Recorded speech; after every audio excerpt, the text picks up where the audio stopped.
बिस्मिल्लाहिर्रहमानिर्रहीम। अस्सलाम वालेकुम डियर स्टूडेंट्स। आज हम केमिस्ट्री क्लास 10 चैप्टर नंबर 14 का नेक्स्ट टॉपिक पढ़ेंगे। 14.5 इस टॉपिक का नेम है सब्लिमेशन। अब ये सब्लिमेशन क्या होता है, सब्लिमेशन की एप्लीकेशंस क्या हैं, नीचे इसकी एप्लीकेशंस भी दी गई हैं। ये सारी चीज़ें आज हम इसी वीडियो में पढ़ लेंगे। टॉपिक 14.6 और टॉपिक 14.5 ये दोनों टॉपिक इसी वीडियो में पढ़ लेंगे, तो वीडियो को आपने लास्ट तक देखना है। ये इंपॉर्टेंट और इंटरेस्टिंग टॉपिक है, तो इसको आपने साथ साथ सुनना है। जो जो चीज़ याद करने वाली होगी वो बुक पे मार्क भी करवा दी जाएगी, ताकि आपको याद करने में भी आसानी हो। स्टार्ट करते हैं टॉपिक। सब्लिमेशन क्या है? अब देखिए, अभी हम पीछे ना स्टेट्स ऑफ मैटर पढ़ के आ चुके हैं। सॉलिड, लिक्विड, गैस, ये प्राइमरी स्टेट्स ऑफ मैटर हैं। ठीक है, फिर हमने ये देखा कि हम ना इंटर कन्वर्जन भी कर सकते हैं स्टेट्स की, स्टेट्स ऑफ मैटर की। सॉलिड से लिक्विड में जा सकते हैं, लिक्विड से गैस में जा सकते हैं। ठीक है। अब देखें, यूजुअली क्या होता है, जब आप एक सॉलिड को हीट करते हो तो सॉलिड पहले किस में चेंज होता है? लिक्विड में। ठीक है, सॉलिड से लिक्विड जाते हैं, फिर लिक्विड को हीट करते हैं तो वो फिर किस में चला जाता है? गैस में चला जाता है, वेपर्स में चला जाता है। ठीक है, लेकिन सब्लिमेशन एक ऐसा प्रोसेस है जिसमें एक जंप लगता है, मतलब सॉलिड से डायरेक्ट जंप मार के आप गैस पे चले जाते हो। तो इस प्रोसेस को हम कहते हैं सब्लिमेशन, जिसमें सॉलिड को हीट करने पे वो विदाउट कन्वर्टिंग टू लिक्विड, बल्कि वो किस में कन्वर्ट हो जाता है? गैस में। तो ये होती है सब्लिमेशन।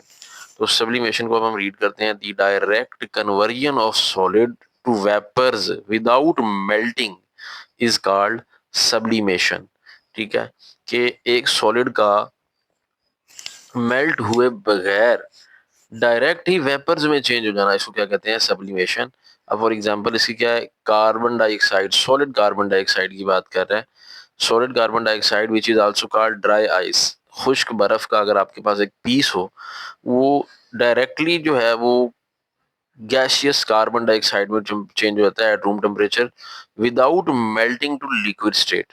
वो लिक्विड स्टेट में मेल्ट नहीं होता, बल्कि डायरेक्ट ही वो चला जाता है गैस स्टेट में। सॉलिड कार्बन डाइऑक्साइड का अगर हमारे पास एक पीस हो तो अगर आप बात करें ना सब्लिमेशन की, तो सब्लिमेशन की डेफिनेशन यहाँ से लेके यहाँ तक इसकी बनती है डेफिनेशन। उसके बाद आप हेडिंग लगाएंगे एग्जाम्पल की, तो कम से कम एक एग्जांपल तो आप ये वाली दे देंगे। बस इसकी दो एग्जांपल दी हुई हैं। उसके बाद आगे उन्होंने लिखा हुआ है another common example of sublimation is disappearance of naphthalene balls which are used to keep the insect away from the woolen cloth। तो सब्लिमेशन की जो एक और आम मिसाल है वो फिनाइल की गोलियां होती हैं। फिनाइल की गोलियां, उनका गायब हो जाना है, खुद ब खुद गायब हो जाती हैं। ये गोलियां जो होती हैं ना, फिनाइल की गोलियां, ये ऊनी कपड़ों के अंदर रखी जाती हैं। ऊनी कपड़ों के अंदर रखी जाती है ताकि जो नुकसान पहुंचाने वाले कीड़े हैं वो जो है वो दूर रह सकें। किसी चीज को कीड़ों से बचाना हो ना, तो ऊनी कपड़े के अंदर ना फिनाइल की गोलियां हम रख देते हैं। अब ये गोलियां सॉलिड फॉर्म में होती हैं, लेकिन कुछ दिन बाद हम देखते हैं वो गोलियां गायब हो जाती हैं, मतलब वो वेपर्स बन के गायब हो जाती हैं, तो सॉलिड वेपर्स में चेंज हो जाता है। तो ये दूसरी एग्जाम्पल है। इसकी दो एग्जाम्पल अगर कर ले तो दो अच्छी बात है, दो कर सकते हैं, वरना एटलीस्ट एक एग्जाम्पल तो आपको करनी पड़ेगी। अगर वो पेपर में कहे एक define sublimation give two example, फिर आपको दोनों लिखनी पड़ेंगी। अगर एक ही कहे तो फिर आप कोई भी लिख सकते हैं। उसके बाद नेक्स्ट आगे रीड करते हैं। ये उम्मीद है आपने मार्क कर लिया होगा किताबों पे। जस्ट लाइक इवापोरेशन, इवापोरेशन की तरह energy needed for the sublimation also comes within the substance which then absorb energy from the surrounding.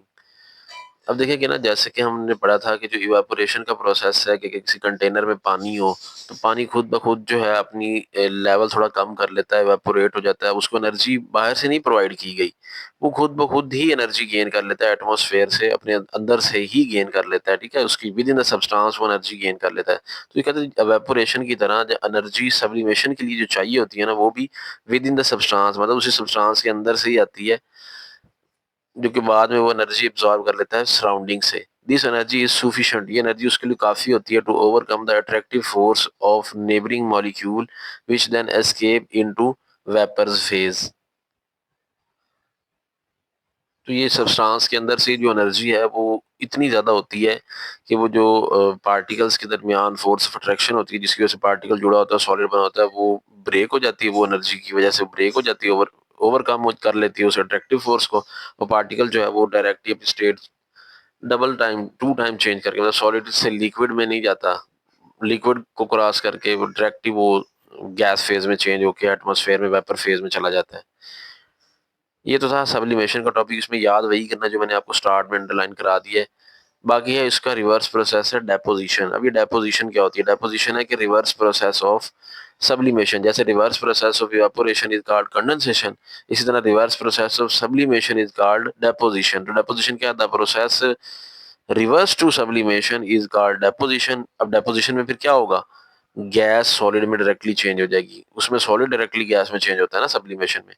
A gas changes directly to solid without going to liquid state. तो gas जो है वो liquid state में जाने की बजाय, मतलब condensation होने की बजाय, वो डायरेक्टली डेपोजिशन पे चली जाएगी। For formation of frost in winter season is an example of deposition. तो डेपोजिशन की जो एक मिसाल है वो सर्दियों में आबी बुखारात का कोहरे में तब्दील हो जाना, ये डेपोजिशन की एक मिसाल है। ये कोहरा कहते हैं बहुत ज़्यादा बर्फीली जो धुंध होती है। सर्दियों में बाजू का ना बहुत ज़्यादा ठंड पड़ती है और बर्फ़ सी गिरती नज़र आती है, उसको हम कहते हैं कोहरा पड़ना। तो ये वही बात कर रहे हैं, फॉर्मेशन ऑफ फ्रोस्ट। ये फ्रोस्ट वही बर्फीली धुंध है, ठीक है। In winter season is an example of deposition. तो उसमें जो है वो क्या होता है, वेपर्स जो हैं वो सॉलिड आइस में चेंज हो रहे होते हैं। ये डेपोजिशन की एग्जांपल है। तो ये डेपोजिशन अगर आ जाए व्हाट इज डेपोजिशन, तो डेपोजिशन की डिफाइन लिख के आपको एग्जांपल भी देनी पड़ेगी। ये तीनों लाइन आप जो है लिखेंगे, इसको अंडरलाइन कर लें। ले जी, ये टॉपिक हुआ कंप्लीट। अब दूसरा टॉपिक है इसका, इसकी एप्लीकेशन कहाँ कहाँ पे है, सब्लिमेशन की एप्लीकेशंस कहाँ पे हैं। ये पूरा लॉन्ग क्वेश्चन भी आ सकता है। Define sublimation, write down the true applications of sublimation, पूरा लॉन्ग बन सकता है। तो एप्लीकेशन जो सबसे पहली इसकी है वो है solid air fresheners. Solid air fresheners आप देखते हैं कि कमरे में स्मेल वगैरह हो या कहीं बस में भी अगर कहीं घुटन हो रही हो तो वहाँ पे वो एयर फ्रेशनर्स यूज़ करते हैं, सॉलिड एयर फ्रेशनर्स यूज़ करते हैं। और वो स्प्रे होता है तो जिसकी वजह से जो है एयर जो है वो खुशबूदार हो जाती है और फ्रेशनेस आ जाती है इन्वायरमेंट में। तो इसको हम रीड करते हैं। The process of sublimation is use in the working of air fresheners. तो बेसिकली वहाँ पे जो एयर फ्रेशनर्स हैं जो कि रूम को फ्रेश करने के लिए यूज हो रहा होता है, उसमें यही प्रोसेस सब्लिमेशन का चल रहा होता है। Solid air freshener contain a scented substance, scent कहते हैं खुशबू को। अब वो जो एयर फ्रेशनर होता है ना, जिससे वो डब्बी के अंदर होता है, वो सॉलिड फॉर्म में होता है। उसके अंदर एक सेंटेड सब्सटेंस होता है, मतलब खुशबूदार सब्सटेंस डाला होता है, विच में इवेपोरेट, जो कि इवेपोरेट हो जाता है विद और विदाउट हीटिंग। अब अगर हीट ना भी आप करें ना, आपके पास जस्ट हाथ में ही वो डब्बी हो और आप जस्ट उसको स्प्रे कर दें, तो वो जो है वर्क कर जाता है। इसको हीट करने की ज़रूरत हमें नहीं होती। वैसे यूजली सॉलिड को हीट करके हम करते हैं तो वो किस में चेंज होता है, गैस में चेंज होता है, इसे हम लोग सब्लिमेशन कहते हैं। लेकिन ये जो सॉलिड एयर फ्रेशनर है इसमें हीट के काम बगैर भी काम चल जाता है। हीट कर लें तो ठीक है, अगर हीट नहीं प्रोवाइड कर सकते तो आप वैसे भी रूम टेम्परेचर पे भी आप इसमें वो सब्लिमेशन का प्रोसेस देख सकते हैं, सॉलिड डायरेक्ट गैस फेज में चेंज हो जाएगा, ठीक है। The scented substance undergo sublimation, कहता है ये जो सेंटेड सब्सटेंस है जो कि उस डिब्बी के अंदर भरा हुआ होता है सॉलिड फॉर्म में, उसकी सब्लिमेशन हो जाती है एंड डिस्पर्स, और वो बिखर जाता है सेंटेड वेपर को बिखेर देगा थ्रू आउट द रूम, पूरे रूम के अंदर। And mask the unpleasant adore, ये मास्क एक वर्ड है यहाँ पे। मास्क जो इसका मतलब है अपने साथ बहा के ले जाना या उसको खत्म कर देना। मास्क का मतलब यहाँ गायब करना या खत्म करना बनेगा। प्लीजेंट अनप्लीजेंट एडोर, जो कि नापसंदीदा खुशबू किसी जगह से आ रही है, तो अगर वहाँ पे आप ये सॉलिड एयर फ्रेशनर यूज़ करोगे तो सब्लिमेशन का प्रोसेस होते हुए सॉलिड एयर फ्रेशनर वर्क करेगा और जो अनप्लीजेंट एडोर है उसको ख़त्म करके प्लीजेंट एडोर में चेंज कर देगा। When a solid air freshener is expose to the atmosphere और हीटेड इन एयर, कहते हैं जब इस सॉलिड एयर फ्रेशनर को हम हीट करते हैं या एटमॉस्फेयर में लेकर जाते हैं, it solid particle gain enough energy to overcome the attractive force holding them together in the solid state. तो इसके अंदर जो सॉलिड स्टेट में वो सब्सटेंस, सेंटेड सब्सटेंस होता है, उसके दरमियान जो अट्रैक्टिव फोर्स होती है ना, वो ओवरकम हो जाती है। किसकी वजह से ओवरकम होती है? वो पार्टिकल जो है ना इनफ एनर्जी गेन कर लेते हैं एटमॉस्फेयर से, ठीक है, हीट से या एटमॉस्फेयर से, रूम टेम्परेचर पे भी वो कर लेते हैं gain. These particle then spread, फिर ये पार्टिकल जो है वो फिर स्प्रेड हो जाते हैं। जाहिर बात है जब वो पहले पार्टिकल जुड़े होंगे उनको एनर्जी मिल गई तो वो उनकी जो बॉन्ड है वो ब्रेक हो जाएंगे, इंटरमॉलिक्यूलर फोर्स वीक हो जाएगी, तो फिर जाहिर बात है वो बिखर जाएंगे। तो बिखरेंगे तो फिर एटमॉस्फेयर में फैल जाएंगे इन नियर बाय एटमॉस्फेयर, वही आगे लिखा हुआ है, in the form of sweet smelling vapour. तो अच्छी खुशबू की शक्ल में वो हमारे इर्द गिर्द माहौल में फैल जाएंगे और जो माहौल है वो बड़ा नीट एंड क्लीन और फ्रेश हो जाएगा। तो ये तो थी पहली एप्लीकेशन कि सॉलिड एयर फ्रेशनर में सब्लिमेशन कैसे काम कर रहा है, सब्लिमेशन का प्रोसेस। तो सब्लिमेशन का प्रोसेस के ज़रिए ही ये एयर फ्रेशनर वर्क करते हैं, जो कि बसों में, कमरों में और होटल्स में जो है वो एयर फ्रेशनर्स के वो स्प्रे किए जा रहे होते हैं। अब दूसरी जो इसकी एप्लीकेशन है वो है सब्लिमेशन प्रिंटिंग। अब ये सब्लिमेशन प्रिंटिंग क्या होती है?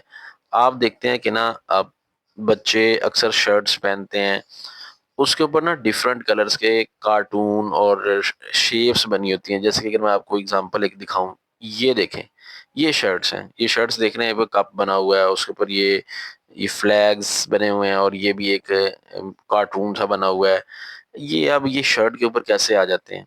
देखें, ये शर्ट के ऊपर जो है ये सब्लिमेशन प्रिंटिंग के थ्रू होते हैं, ठीक है। एक पेज ले लिया जाता है, पेज के ऊपर जो है ये स्केच बनाया जाता है, ठीक है। उस स्केच को फिर इस शर्ट के ऊपर रखते हैं, वो पेज जो होता है जिसके ऊपर स्केच बना होता है, ऊपर से ये प्रिंटिंग वाली जो मशीन होती है ना, सब्लिमेशन प्रिंटिंग मशीन, वो ऊपर इसके ऊपर स्ट्राइक करवाते हैं। स्ट्राइक करवाने की वजह से वो जो पेपर के ऊपर स्केच हुआ होता है ना, वो शर्ट के ऊपर आता है, फिर पेपर जो है ऊपर से उतार लेते हैं, स्केच उसके ऊपर चिपक जाएगा।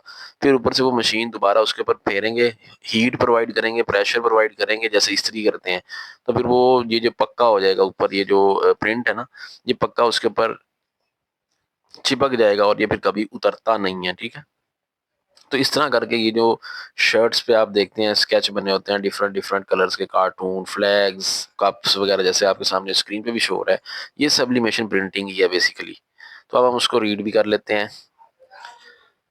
तो इसको हम when the process of sublimation is used to print a design into a material, कह रहे जब हम सब्लिमेशन का प्रोसेस एक डिजाइन वगैरह प्रिंट करने के लिए किसी मटेरियल के ऊपर यूज करते हैं, किसी फैब्रिक के ऊपर भी ये हो सकता है, it is called sublimation printing. तो ये सब्लिमेशन प्रिंटिंग की डेफिनेशन भी है, इसको भी जल्दी से मार्क कर लें, मैं मार्क कर देता हूँ। ये सब्लिमेशन प्रिंटिंग की डेफिनेशन है, ये आप मार्क करें। essentially the process involves printing that transfer a design into a fabric using ink and heat. ये वही बात कर रहे हैं कि ना, हम इसमें इंक और हीट के थ्रू जो है फैब्रिक के ऊपर डिजाइन ट्रांसफर करते हैं। अब इसकी डिटेल कैसे वर्क करता है इन सब्लिमेशन प्रिंटिंग?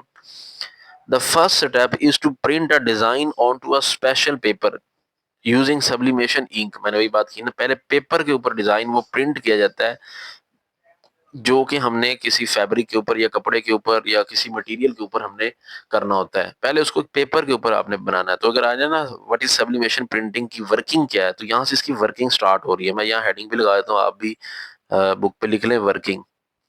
ये वर्किंग है कि सब्लिमेशन प्रिंटिंग कैसे वर्क करता है। वो डेफिनेशन तो पहली 1.5 लाइन आपने कर ली है ना। तो अब इसकी अगर वर्किंग की बात करें ना, तो यहाँ से स्टार्ट हो रही है कि कैसे वर्क करता है। तो सबसे पहला स्टेप क्या है कि आपने पेपर के ऊपर वो स्पेसिफिक डिजाइन, वो चेक जो भी आपने बनाना है कपड़े के ऊपर, किसी फैब्रिक के ऊपर, वो आप पहले एक पेपर के ऊपर सब्लिमेशन इंक के थ्रू डिजाइन करेंगे।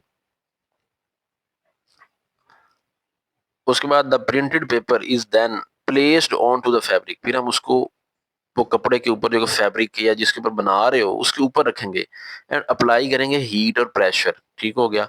The ink used are converted into vapour. तो फिर वो जो उसके अंदर इंक है सॉलिड फॉर्म में, वो वेपर में चली जाएगी। तो यही तो सब्लिमेशन है कि सॉलिड का वेपर में चले जाना। इंक सॉलिड फॉर्म में थी, वो डायरेक्ट वेपर्स में चली जाएगी जब हीट और प्रेशर अप्लाई होगा मशीन के through. The printing is permanent. फिर ये प्रिंटिंग परमानेंट हो जाएगी, which does not fade away. फिर वो मध्यम नहीं होती विद टाइम, वक्त के साथ साथ, because ink is embedded in the fabric rather than simple attaching with the top of the fabric. लेकिन अब वो फिर इंक उसके अंदर समा जाती है अच्छी तरह, ये सिर्फ उसके टॉप सरफेस पे नहीं होती। ठीक है, ये सब्लिमेशन मशीन वाली जो प्रिंटिंग है ना, ये एक नंबर प्रिंटिंग करती है, जो फेड नहीं होती वक्त के साथ साथ। जो प्रिंट है वो उसके ऊपर परमानेंट रहता है, अच्छी प्रिंटिंग हुई होती है जो ये सब्लिमेशन प्रिंटिंग के प्रोसेस से गुजर के शर्ट्स प्रिंट होती हैं। देन नॉर्मल प्रिंटिंग के मुकाबले में the heat supplied during the process opens up the pore. ये तो जो हम हीट प्रोवाइड कर रहे होते हैं ना इस प्रोसेस में, ये प्रिंट करने के लिए किसी कपड़े के ऊपर कोई चेकदार प्रिंट करना है, वो जो हीट हम प्रोवाइड करते हैं ना, वो ओपन अप द पोर्स, वो सुराख ओपन करती है, प्रेजेंट इन द फैब्रिक, उस कपड़े के अंदर को सुराख वगैरह जो होंगे उनको ओपन करेगी। इंक एंटर इनटू दोज पोर, फिर वो उन सुराखों के अंदर एंटर हो जाएगी अंडर अप्लाइड प्रेशर, वो जो हम प्रेशर अप्लाई करेंगे मशीन के through. Cool down and return to a solid form, और फिर वो ठंडा होने पे दोबारा सॉलिड फॉर्म में वापस आ जाएगा। द मेथड इज पॉपुलर, कहते हैं ये मशहूर तरीका है, for printing on demand T shirts and it is also available on ceramic would. अब तो सिरेमिक वुड भी आप देखते हैं किचन में जो टाइल्स लगती हैं उनके ऊपर बड़े बड़े खूबसूरत आर्टिकल से बने होते हैं, वो भी बेसिकली यहीं से ही ये सब्लिमेशन प्रिंटिंग की वजह से ही होता है। That have a special coating on receive the inks which are sublimed, वगैरह वो भी ना सारा जो टी शर्ट्स वगैरह प्रिंट होती हैं, इसके अलावा सिरामिक वुड मटेरियल्स पे कोई आप देखते हैं स्पेशल डिजाइनिंग की होती है, वो भी इंक की सब्लिमेशन के थ्रू की जाती है। तो ये थी सब्लिमेशन की एप्लीकेशंस आज जो हमने पढ़ी, और सब्लिमेशन क्या होती है ये भी देखा। ये था आज का टॉपिक, उम्मीद है टॉपिक आपको क्लियर हो गया होगा। इस चैनल पर फिजिक्स और मैथ के लेक्चर भी क्लास 10 के अपलोड होते हैं, उनको भी देखा करें। चैनल पर नए हैं तो चैनल को खुद भी सब्सक्राइब करें, वीडियो को ज़्यादा से ज़्यादा दोस्तों के साथ शेयर कर दिया करें। ये वो फेवर है जो कि आप मुझे दे सकते हैं, मैं आपके लिए मेहनत कर रहा हूँ, तो बदले में आप जो मुझे फेवर दे सकते हैं वो यही है कि मेरी वीडियो को ज़्यादा लाइक करें, शेयर करें और कमेंट कर दें। मिलते हैं नेक्स्ट वीडियो में जल्द, अपना ख्याल रखिएगा, अल्लाह हाफिज़।